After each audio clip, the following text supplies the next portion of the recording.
have a schedule, opponents, and a lot of miles they're going to travel. What time and where? What does it look like? And what are the keys to this season for Kansas City? Today on Locked On Chiefs Live. From the land of the free and the home of the Chiefs, this is the Locked On Chiefs podcast. Welcome back, friends and neighbors. It is Locked On Chiefs, a special live edition. Hope you're able to join us. We are going to go over the schedule release and what the Chiefs can take away from this, what they have to plan for, and a couple of really, really unique things that we haven't seen in Kansas City in quite a long time. Lot to cover here, but I'm Ryan Tracy, the founder of Rogue Analytics and Performance Consulting, home of the Athletic Matrix. You can find me at rogueapc.com, NFL33.com, and RGR Football. I'm Chris Clark from Chiefs Corner. There's a lot to talk about. The Chiefs are traveling a lot of miles, and we finally know what the schedule looks like. Let's just dive right into it. The one thing I want to say off the top, I am just absolutely shocked that they only have 2 noon games. Yeah, a team crazy. That has consistently played noon just about half the schedule at least. It's like the teams from the Central Time Zone or something, right? Yeah. It is definitely unique. Folks, we'll try to get it up here on the screen for you in a little bit. Please like, sub, and hit the bell over on YouTube because while this is a special live show, we're here 5 days a week, and you want to get those notices because it does give you a lot of information about when we go live and what's going on. We'll have breaking news when we need it. Breaking news tonight is we had heard about the kickoff game. That's a prime timer on September 7th, week 1. That's pretty cool. Love being on prime time. Going to do a lot of that this year, just starting with week 1. But then it rolls to, like you said, the one noon game on the schedule that is not nationally televised. The one normal game for the season is going to be week 2 against a Jags team that Chiefs have played and beaten a couple of times recently, but a team that I think is on the up and come, to tell you the truth. And having that be the one week where it's kind of a normal process, I think that helps get the season started off on a way that we think has to be feel pretty good to the team, at least in my opinion. Yeah, and I will say, I don't want to overlook the Lions game because I do think that there's a sentiment out there, and I guess I'll just show this as one of the comments. I actually tend to disagree with that because I do think the Lions are going to be a much better team this year. The one thing I will say is Kansas City already has 2 Thursday night games, so I don't think that that's going to be a situation where they could potentially play 3. The nice thing about being the champion is you get to have a week and a half off between your first and your second game. So that's going to be a positive in my mind for Kansas City. Yeah, for sure. And folks, the first thing, Matt Derrick mentioned something today, and he and I do the same thing. I always look at the bye first. We're going to talk about that in the next segment and what that means to break the season up. And then we'll give you some looks at where the good parts and the bad parts of this season schedule are going to be in the last segment. But right here, it's getting off to a good start, and that's why I just want to focus on the first part of this particular season. You get Chicago with Ryan Poles week 3. I think that's going to be a more difficult game than we're getting prepared for right now. Then you come back with what a lot of people are considering not only the game of week 4, but maybe the game of the first quarter of the season. It's going to be Jets versus Chiefs. It's going to be Aaron Rodgers in a new city, in a new uniform against Patrick Mahomes. I don't know if there's going to be an Allstate commercial or whatever for that week, but that's going to be a challenge, I think. In the first quarter looks like it's something that they can come away with. I'm feeling pretty confident it's going to be maybe not blowout games, but 4-0 is certainly in the realm of possibility here. Yeah, I will say I think it's better to get the Bears early on than it would be to get them later in the year because I do think the Bears are going to be an ascending team throughout the season as well. But I do like the chances against the Lions and the Jaguars. Though the Jaguars are going to present a huge test for Kansas City because assuming that they get to their regular season healthy, they're going to have 3 huge targets at wide receiver. And that's going to be definitely hard for Kansas City to guard against. Yes, they have great corners, but that's going to be a challenge. I do think that the Jets game is going to be intriguing because Kansas City and Aaron Rodgers has never played Patrick Mahomes in a regular season game. I don't think they even played in the preseason because Aaron Rodgers never played the preseason. And funny enough, we actually got the preseason schedule as well. Mm-hmm. And this year, the Packers aren't on it. Hey, shocking. Imagine what the thought process was there. That's the first quarter. And Dirty, thank you for setting me straight. It is State Farm. I always mess those 2 things up. And then we come back and we start early in week 6, the first Broncos matchup of the year. They've been playing late a lot lately. Now it's week 6 to start the second quarter of the season, where you go Broncos, Chargers, Broncos in 3 successive weeks in October, followed by the Germany trip, November 5th. That is going to be an 8 a.m. kick. And that's definitely different. Now, this is going to start what's going to be the second quarter, and we'll talk about that here later in the show. But this is, especially the Broncos, you can talk about Peyton all you want. You can talk about the Chargers. I'm sure every national talking head will, about how they're the greatest thing ever. I think you can easily go 2-2 here, maybe even 3-1, and get through this section, the second quarter of the season. Well, I think you skipped the Vikings game, which is week 5. Oh, did I do that on purpose? Still, Vikings, Broncos, Chargers, Broncos. Still 2 Broncos games in a quarter. Yes. But I will say the one thing that we should point out here is the first Broncos game is a Thursday night game. And I actually think that works out in Kansas City's favor, because they're going up against the Chargers. The next week, they will have 10 days to prepare for that game. They're only going to have a couple of days to prepare for the Broncos, but they will have 10 days to prepare for the Chargers. And that is a plus. And I think that probably feeds in there. That's really tight to play the same team twice in 17 days. That's quite a bit. That's kind of what they have done, though, recently, with some of the AFC West teams. And sometimes it's even the Broncos. I mean, the Broncos, I think, were twice in a month last year as well, and maybe twice in a month the year before. So it doesn't shock me that they're doing that. The thing that is different is it's so early in the season versus it's been later in the year in years past. And I think that kind of lends to the flow of what we're going to see later. And certainly matchups are going to be important down the line. We'll get to that later in the show. But the really tricky part and the bye week are contained in the middle of the season in what I call the third quarter, the third group of 4 games. We'll talk about that in just a minute, as well as need to remind you guys, we're here 5 days a week, and this is just the beginning of how we're going to be looking at what this season is going to look like. And I'm going to tell you about our friends over at Built Bar, because if you haven't tried these bars yet, you absolutely need to. They're absolutely delicious. Built Bar is a fantastic snack. Ryan, thank you so much for sharing your stash. I'm sure you still hide them from your daughters. Oh, yeah. Yeah. If you're looking for something that's healthier, try a Built Bar. They are healthy and they taste amazing. And you do not understand how good they are until you actually give them a try. What makes Built Bar so good? For starters, they're covered in 100% real dark chocolate. And they come in unbelievable flavors like churro, peanut butter brownie, and cookies and cream. What is so amazing about Built Bars is they are very healthy for you. They only have 130 calories, 4 grams of sugar, and a whopping 17 grams of protein. And now you don't have to wait to get Built Bars at Built.com. You can go get them at Walmart or Sam's Club, or you can get your specialty Built Bars at Built.com. Head to your nearest Walmart, get a 4-bar box of cookies and cream, double chocolate bar, or coconut puff.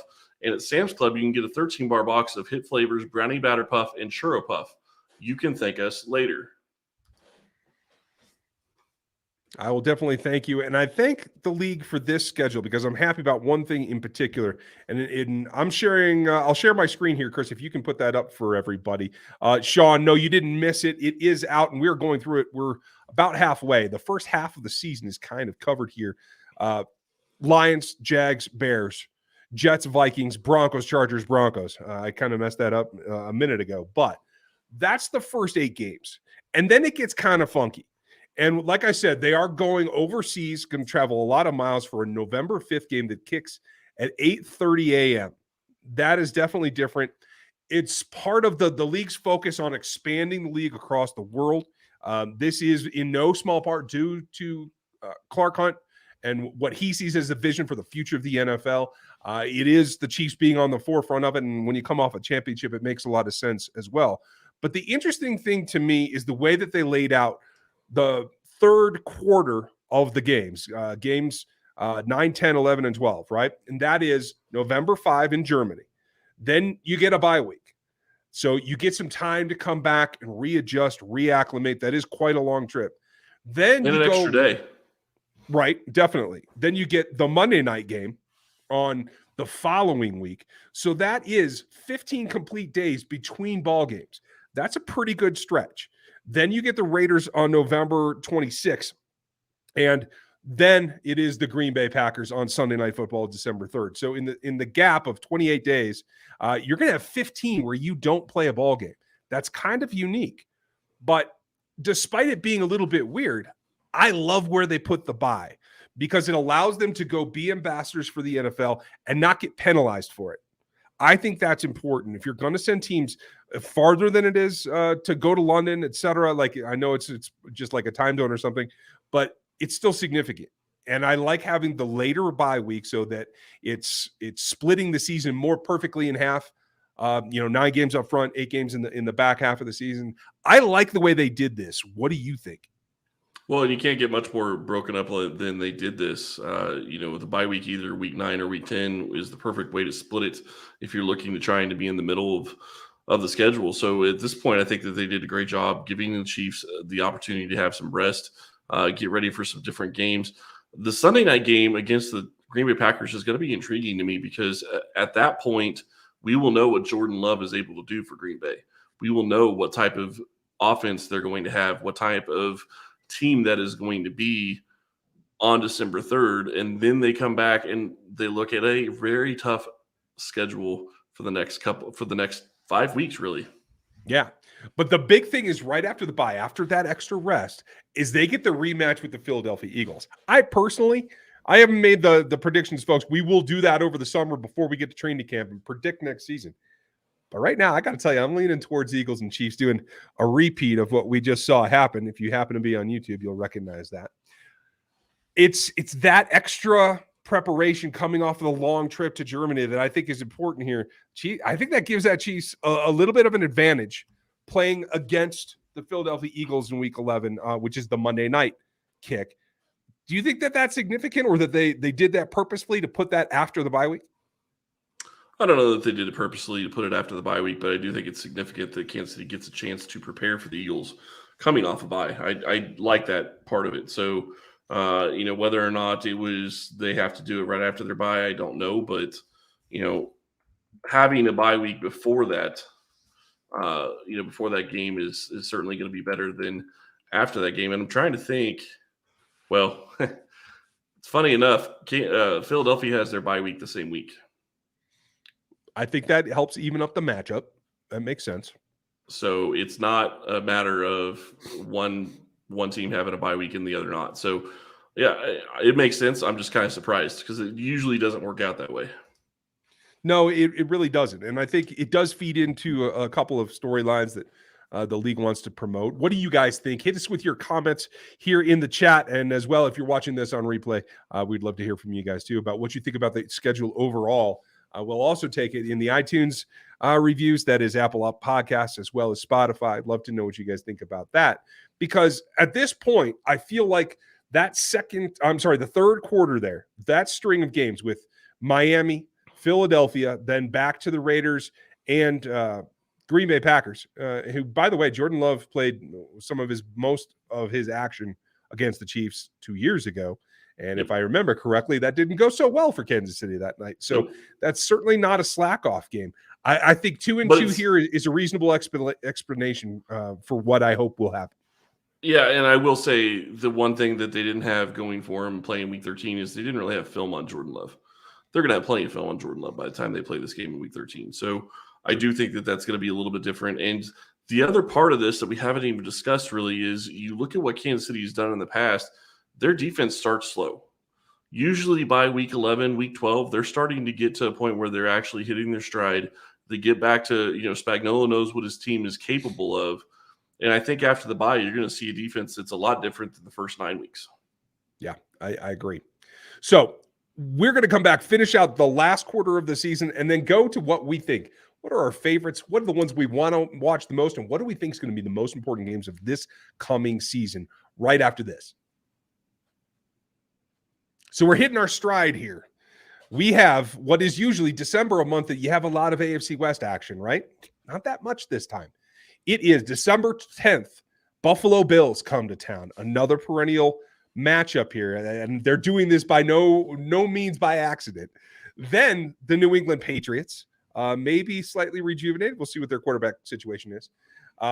the next and the second noon kick for the Kansas City Chiefs this season is on Christmas Day against the Raiders. That Which one's is a going to Monday. be interesting. It is.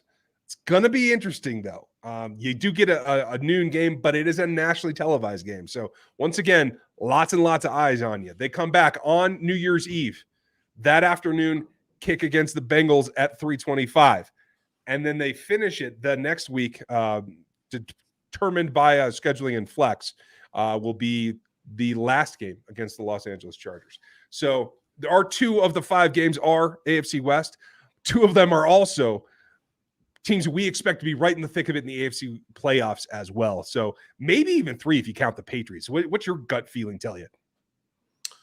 My gut feeling right now is I absolutely hate what they did to the Chiefs in Week 17. And I hate it because I don't like playing the Bengals so late in the season. And it's not because I don't want to play them. It's because I don't like playing them that late in the season. And then more than likely, you can end up playing them again in the playoffs. I don't like that quick turnaround scenario.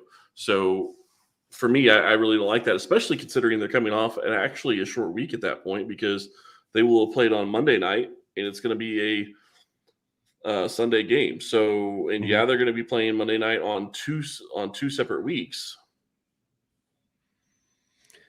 There are a lot of primetime games. I think by my count, is it 8 games that are in prime time this year? So if you count Monday, if you count the first week, that'd be 1, 2, 3, 4, 5, 6, 7. Yeah.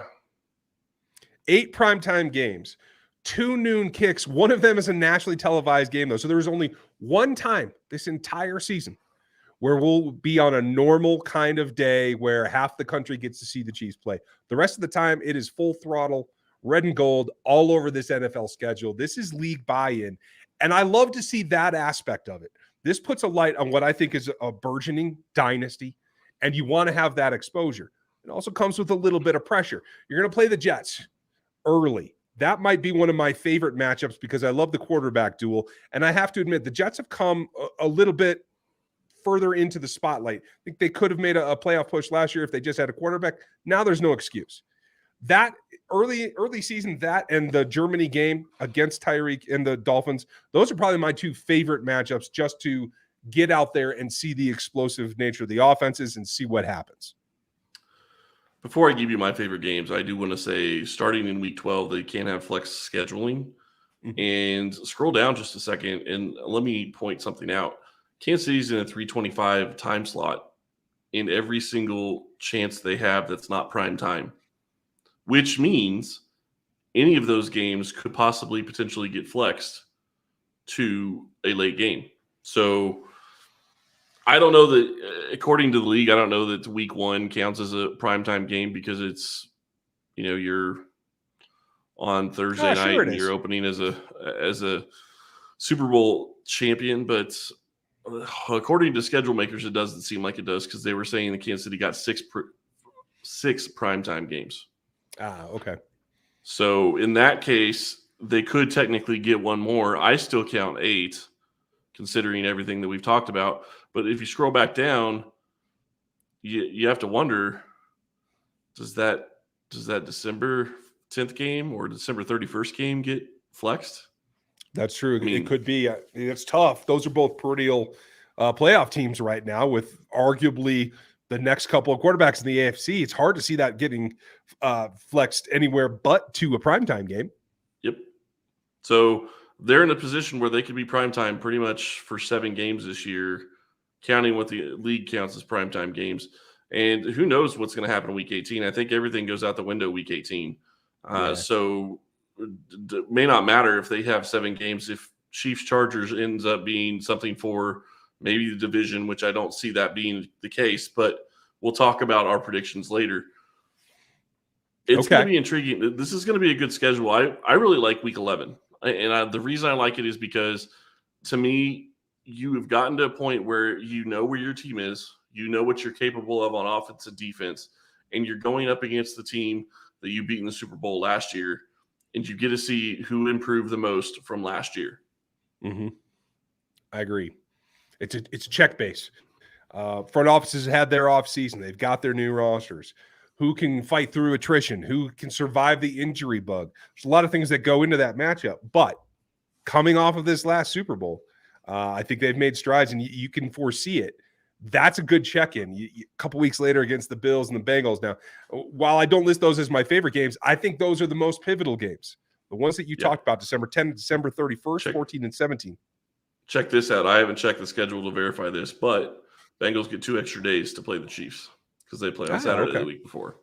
So, which actually kind of makes sense without even really looking at it, because most of the games are going to be on December 24th. There's only 6 teams playing on Monday night or on Monday for Christmas Day.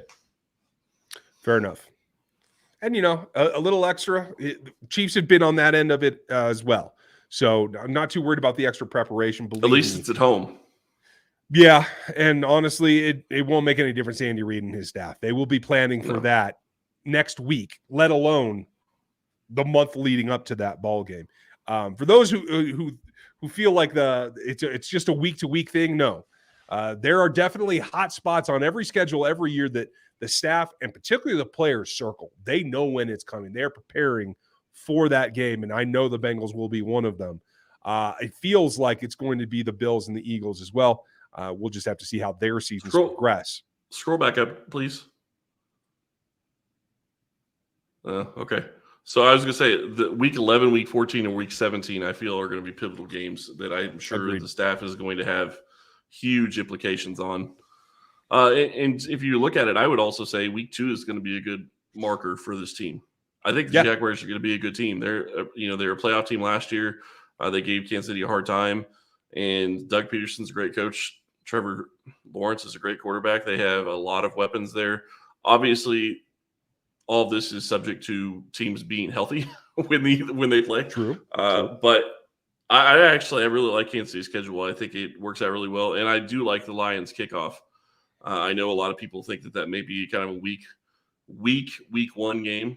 I kind of disagree. I think the Lions are an upcoming team, and I think they're going to be in the playoff hunt this year, and maybe even better than the playoff hunt. Yeah, I'm just saying they got to come out with all the kneecaps still attached, and everything will be okay. It's true.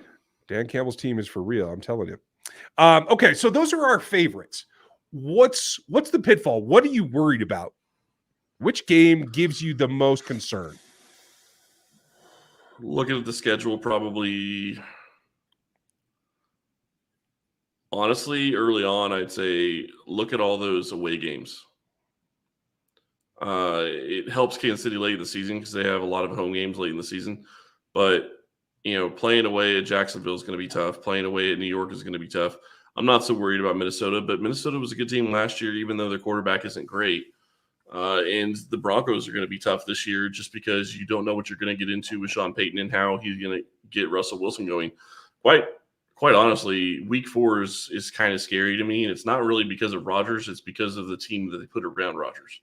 Mm-hmm. If he can play even halfway decent, the team they put around him should be very good.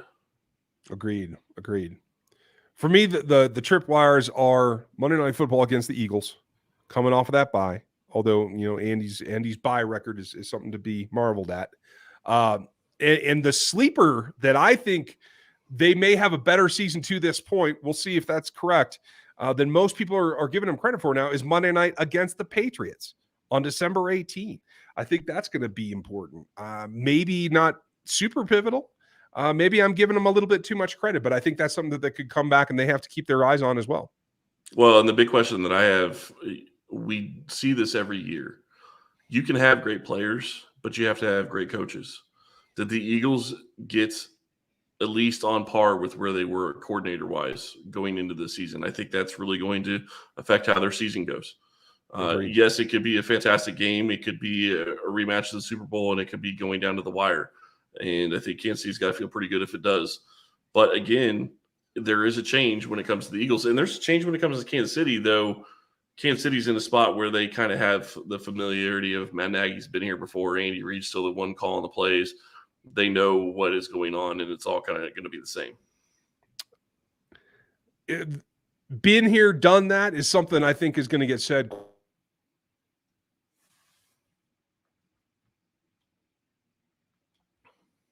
forever. But the new draft players, the new rookies, they all have to get on board with what this organization is. And I do think the memory of that organization, I think, is going to come through. So I feel pretty good about this. I'm not ready to make my prediction yet. I'm going to study up a little bit. But generally, I feel like this is something that is not only going to emphasize Kansas City for the rest of the league, and quite frankly,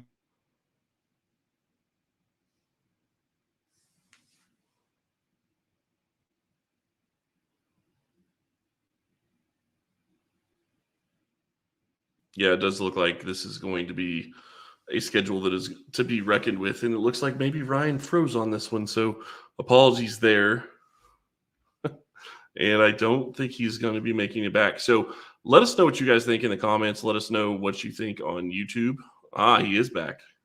I'm back and forth. It is May, folks. It's May 11th, and there's a snowstorm in Colorado, so apologies. Yep. It's okay. I was just saying, let us know what you think. Let us know what what you think the schedule is going to turn out. In YouTube comments, this is live right now. There will be the comments open. Let us know what you think on iTunes as well. We're more than happy to talk about this a lot more. We're going to have more of this coverage next week. We're probably going to get into the matchups a little bit more next week, I think, just because we now have an idea of what's going on, and maybe we can just go through quarter by quarter and kind of go that way about it next week. Agreed. Folks, Dustin, I like the way that you think. Thanks for making the comments. Thanks for joining us here tonight. Hopefully this is still rolling through and you can hear me. Live is always a fun thing because you never know what's going to happen. We appreciate you being with us. We'll have more follow-up for you all next week as we start to look in not only what game could be affected, but where the rookies slot in and who they're going to have to face on some of these opponents and where it is. I do like the AFC matchups there early in the second quarter of the season for the Kansas City Chiefs. So thank you for your time. Enjoy your evening, your Friday, and your weekend. We'll be back with you on Monday. Start looking at where the prime matchups are for the players and the rookie class. I'm looking forward to it. Thanks for staying up late with me, Chris. Yeah, no problem. You all have a good one, and we will talk to you next week.